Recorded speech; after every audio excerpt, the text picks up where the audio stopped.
如果您坐着火车出行的话，就会发现啊，现在的火车站是越建越漂亮，就是一些老火车站也是经过改建扩建、提档升级。最近我们就去了荆门火车站和钟祥火车站，发现在这个服务意识最敏感的地方，对一个旅客的需求却是饱汉子不知饿汉子饥，胳膊肘往里拐。去看一下。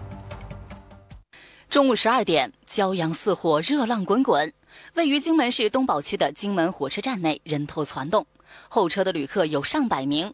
不少旅客对帮女郎吐槽，抱怨这候车大厅防暑设施太差。你感觉是这里边凉快还是外边凉快？外面有点风凉。这个防暑设备您看到了什么？这边吹得到吗？吹到。你觉得这个配备够吗？不够吧。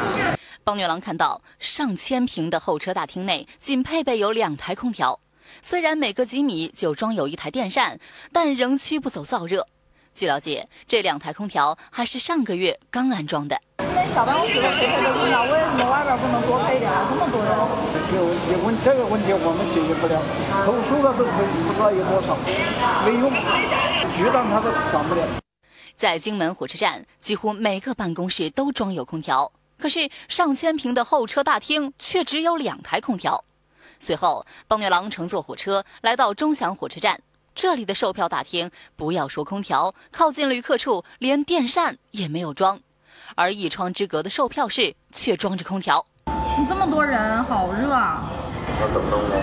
里边都有空调呢。候车室都没得空调，荆门都没得空调。候车大厅内10余台电扇被挂在几米高的半空，起不到什么解凉的作用。旅客们要么不住手的扇扇子，要么不住手的擦汗水，就跟蒸桑拿一样。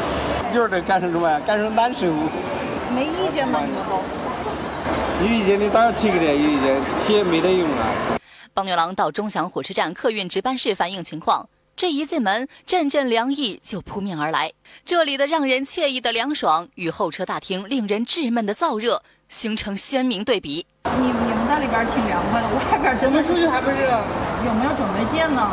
加空调或者怎么样啊？这要打电话问那个市里面，这都是政府建的，不是我们建的。火车站是窗口单位。高温天气下，站里的工作人员可以在办公室吹空调，却把候车旅客丢在闷热的大厅里蒸桑拿，怎么也说不过去呀。